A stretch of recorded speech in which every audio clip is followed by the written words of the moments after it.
Welcome back to the channel. We're in Golden, Colorado, home of Yeti Cycles, and we have the SB140. We're out at Apex Park, and we're gonna see how this thing does. Trails I'm pretty used to, but have not ridden in about a year or so, and don't ride nearly as much as when I lived here. So I'm excited to see how this new bike from Yeti really handles, and maybe try out a few others of theirs.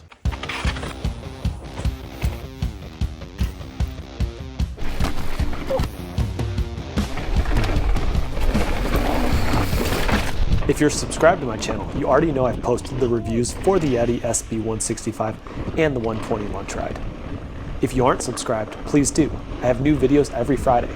Also drop a comment if there's a bike you're looking for or a comparison you'd like. Subscribers, likes, and comments go a long way to grow the channel and get my videos in front of more brands to ensure I can keep reviewing the newest bikes.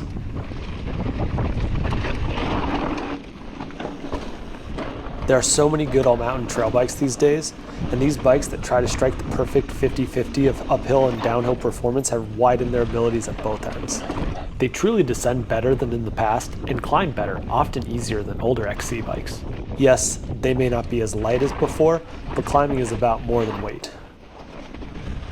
So how does the relatively new SB140 Lunch Ride compare against the newest crop of 140 to 150 bikes? Let's get into it.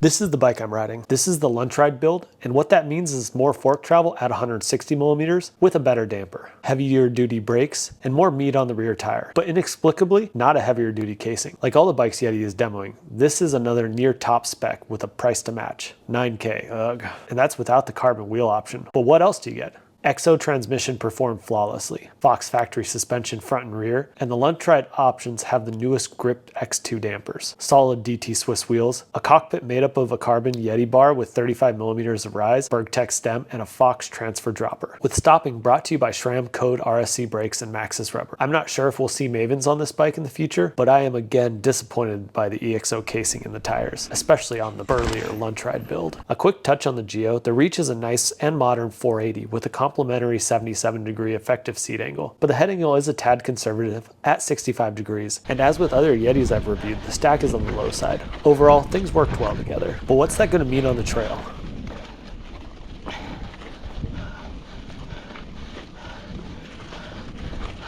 Climbing, first thing I noticed was it felt light. While a lot of these bikes are getting a touch hefty, the Yeti is still just a hair over 31 pounds, and quite a few builds are under 31 pounds. Next, I noticed my gear choices seemed off. I'm not sure if it's the 30-tooth chainring or the lightweight wheel tire combo. Or maybe it's just been a while since I rode such chunky and technical climbing. That gets us to the body position. It's comfy and efficient, keeping weight centered for both switchbacks and putting the power down. There's a bit more movement from the suspension, but not to the point where I was reaching down for the climb switch, and it clawed up everything without trouble. The attitude of the SB140 was one that could hustle up the climb comfortably and without fuss.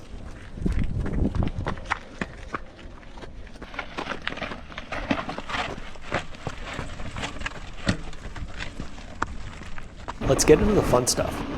Apex is an area I grew up riding and has been my go-to spot for as long as I've ridden.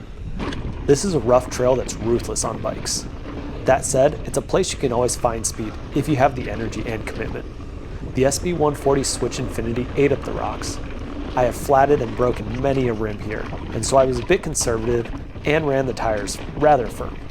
Even with that, I made sure to let off the brakes where I could and did my best to make the 140 work. I would have liked a higher front end, especially on the descent. And while the suspension tracked straight, in most occasions, there were a few places where I pushed trying to get airborne and was denied. I do have a preference for feedback, so it's not a thing that every rider will criticize, but when I push, I want the bike to push back. Chunky and rolling descents, the SB140 is a bike that can eke out more speed, hold an off-camber line, and reserves just enough travel in the tank to smooth out your poor judgment.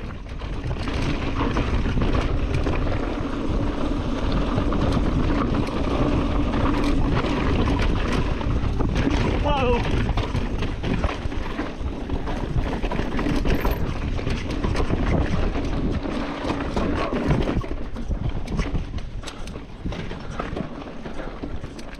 A huge amount of my comments focus around comparisons. So let's compare the Yeti SB140 Lunch Ride to the all-new Transition Sentinel and the Santa Cruz Bronson.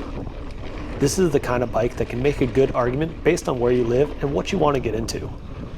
Climbing-wise, I'd give it to the Transition, but just barely. And I felt the Yeti to be a touch more comfortable on the longer climbs, which may be in part because of that low front end. On the really steep stuff, that low stack hurts, but Colorado compared to Washington, what it means to be steep is drastically different. A low front end also means less leverage when you're trying to get the thing off the ground.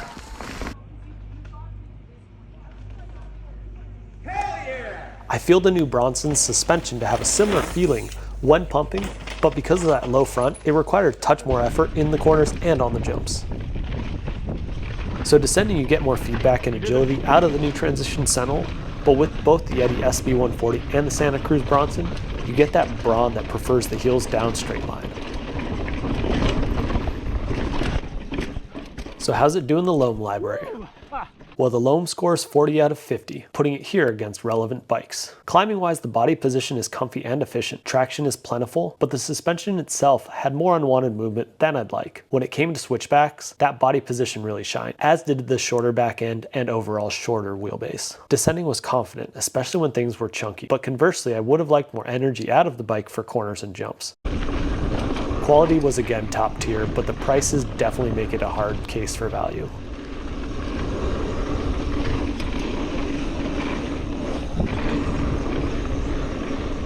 So who's this bike for? Trail riders looking to take on epic rides and want a bike that can be pushed, but doesn't need to be. It does give you a more 60-40 split rather than the solid 50-50, so it's a great option for big climbs and even bigger miles. I mentioned it for big climbs, but the stout frame and mellow manners would also complement the rider pushing it on rolling terrain, whether you're talking about the Midwest or the rockiest trails on the East Coast. The SB140 isn't trying to blur the lines with enduro bikes, it's a solid do-everything trail bike.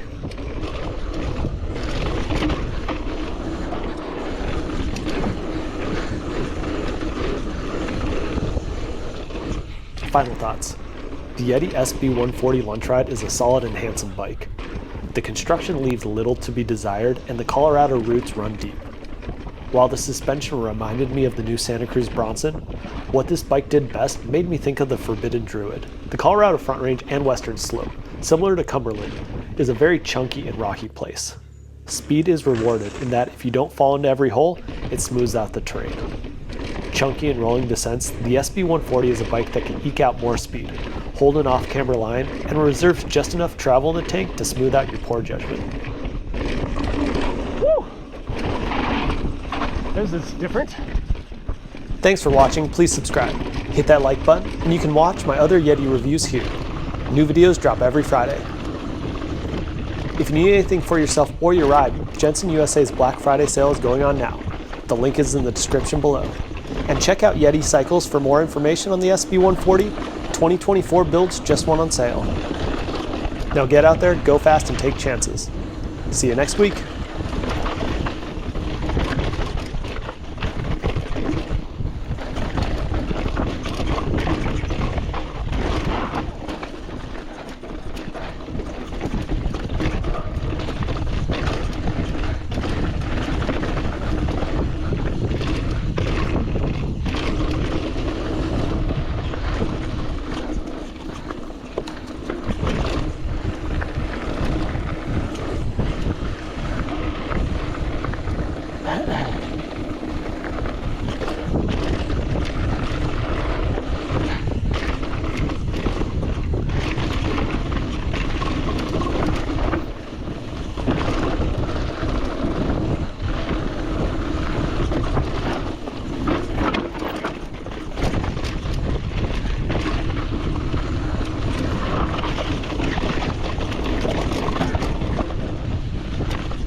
Yep.